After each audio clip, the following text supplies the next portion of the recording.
Am I the only one that didn't know you could make restaurant-quality chicken Alfredo at home?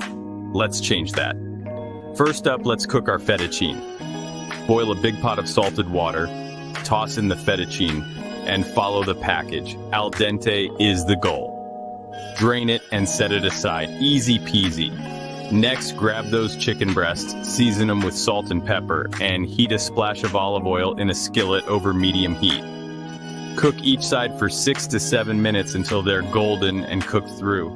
Remove, rest, then slice into thin, juicy strips. Now the magic happens. In the same skillet, melt 2 tablespoons of butter. Add minced garlic and sauté until your kitchen smells like heaven. Pour in 2 cups of heavy cream, bring it to a simmer, and let it thicken for about 5 to 7 minutes.